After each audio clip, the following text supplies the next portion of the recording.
Hi there, my name's Whitney and welcome to TEFL Pros. TEFL Pros is your online source for learning how to teach English both overseas and online. On today's call, we sat down with our recent grad, Chris, to hear all about his experience on our TEFL Pros Plus course and his experience teaching English in Vietnam.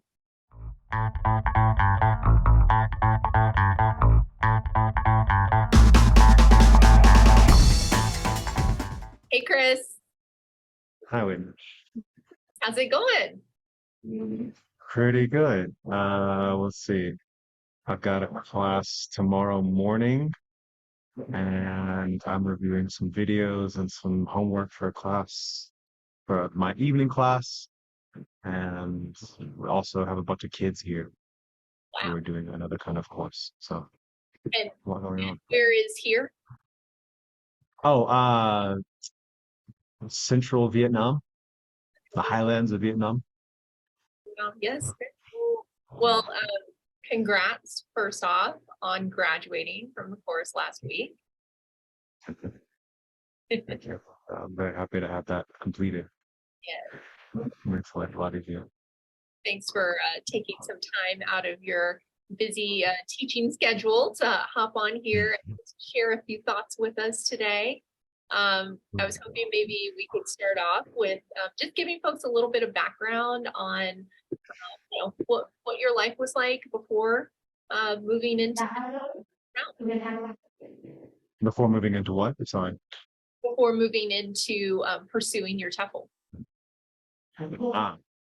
So like a year ago now, I had just recently left a monastic life, recently left Buddhist monastic, and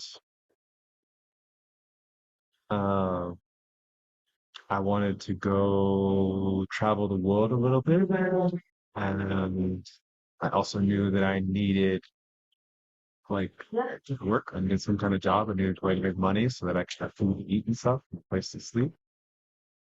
And I thought about what I'm good at. I mean, I've always been good at English in my school. My English teachers always really appreciated my viewpoint on things and the way I wrote, and also have teaching experience from the monastery. So, and I saw that was a very popular, easy job to do, and I realized I could teach online and be anywhere in the world. It's very easy to be remote. So I thought, okay, try that out. Yeah. I think folks Started looking. They're gonna it's almost gonna be like ASMR. Chris is so calm. Like every coaching call that you come on, Chris, it's just like so zen, so calm. I love it. I'm like I remind myself sometimes, Chris, I need to be calm. Like Chris is calm. Quiet the mind. Yes. But what an interesting journey into TEFL, honestly. Monastery. How long were you in Manhattan? I lived there for 6 years. Okay, for 6 years, and then transitioning from there into teaching. So I guess one of the first steps was just choosing your certification. So what was that process like to figure out what type of training you wanted to take? I didn't particularly look at the different certifications, like TEFL or TESL or whatever. I decided I would just look for the kind of course or kind of school that I liked first, and then if they taught different certificates, then I would compare the two certificates. But I did look at a few different programs that taught TEFL. Once I found y'all through I think it was Go Overseas, whichever that is, Go Overseas maybe. And there was another place that I found your website. name, but I don't remember what it is now. Anyway, so then I booked a call with you, and I remember telling you at the time also, like, I was questioning, like, why, I remember the price was like, why was the price? What do can you explain, like, what's included in the program? And I started comparing the different programs, stuff like that. And I remember I looked at a few other places and they felt very business-like. Um, where, whereas TEFL Pros felt very personalized, like it felt more, I, I guess by having a call with you, but then also looking at some of the material that you had on the website and things like that, I felt like there was more focus on connection and things. Um, and I think I value that quite a bit. So that I think that was largely my final decision maker, was that it felt more personal. And yeah, now that I've gone through the course, I see that you're more focused on more communicative teaching methodology and more student talking time and all these things. And yeah, so I feel like my instincts were good on that, so that's good. Yeah, and your experience was perhaps a little bit different than most, Chris, because Mhm. I'll I'll throw it back your way here in just a second, but I believe that you started on your TEFL and then you ended up moving to Vietnam and getting involved in teaching. So you were teaching and training simultaneous. Could you maybe Mm, yeah. that?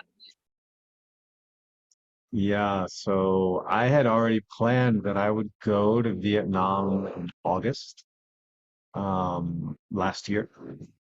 And so while I was training for the TEFL certificate, I also was like looking for these odd jobs to get enough money to be able to come across and have some spending money when I get here. I think I saved up like $3,000 ish. I spent some of that on other things to get here. But anyway, that was enough for me to get here and stay for a little while.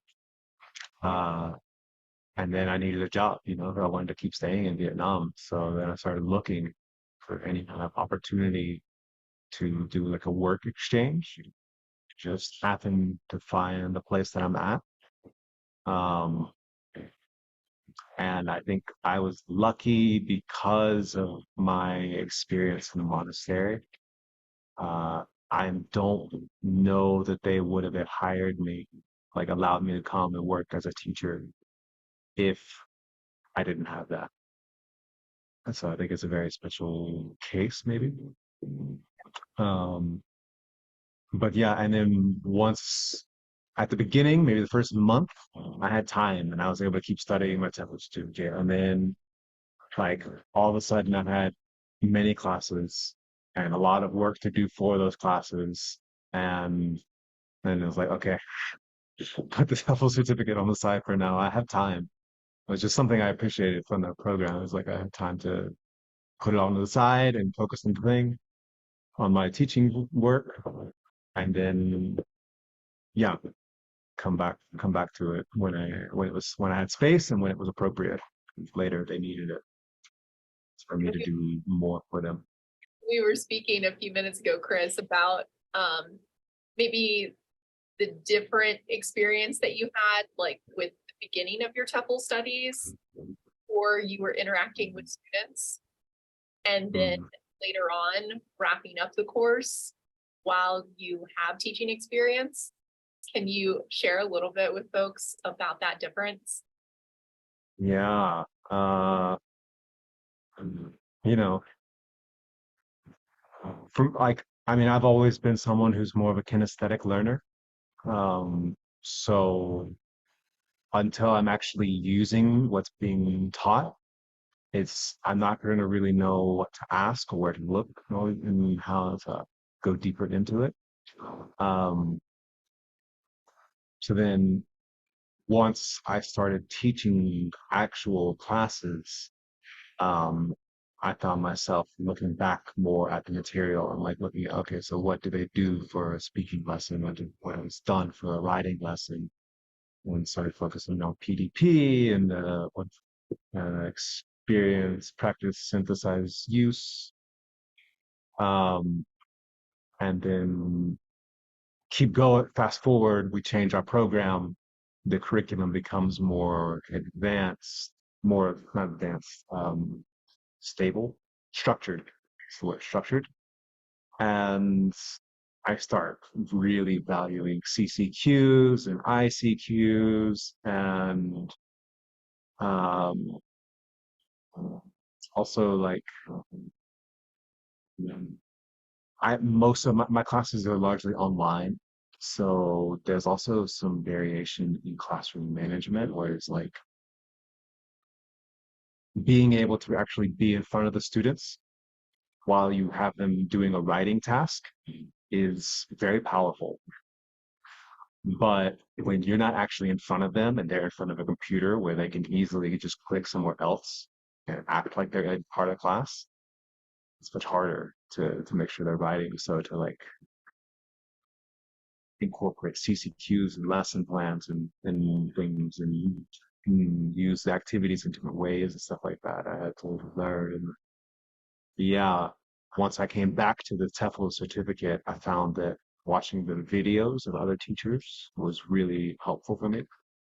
Um, to see like how they manage their class, how they use CCQs, and how they execute their lesson plans and keep time moving.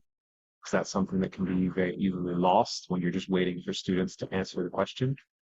Um, and then also the grammar section I really valued. Um, I especially appreciate the metaphor of like a jar of dirt. I added seashells to it to make the extras. And yeah, I used it a lot in terms of helping myself understand grammar and a kind of starting ground. Um, what else? And I appreciate the online activities book. And yeah, I also kind of wish once I got to that module, I was like, man, I should have finished my TEFL certificate sooner. I could have avoided a lot of problems. Um, but yeah, simple things. Just like you don't really know until you're doing it. And, I mean, we all run into those problems as new teachers. So you can't integrate everything at one time. But I really appreciate kind of being able to follow along with your journey there, Chris. Of I remember the first like few coaching calls that you came on, and just get started learning the basics of lesson planning, and your insights and perspectives later on, having interacted with your students.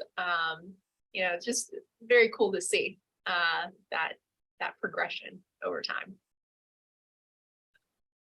So any parting words of wisdom for folks who might be on the fence about getting TEFL certified, jumping into some teaching overseas or online? What advice would you give to folks? Same thing you would give to students. Like most students, when it comes to the English course, they want to be masters of the language very quickly. But that's just not possible. Like you can't master any skill very quickly. It takes time, but you can learn what you need to get started in the fundamentals. You can create a solid foundation to help you master as fast as you can. I don't think like getting a TEFL certification creates a good solid foundation for your progress as a teacher. Uh, you know, and then the rest is learned in the field, just like anything. Yes, yes. Mm. Very wise word. Thank you, sir.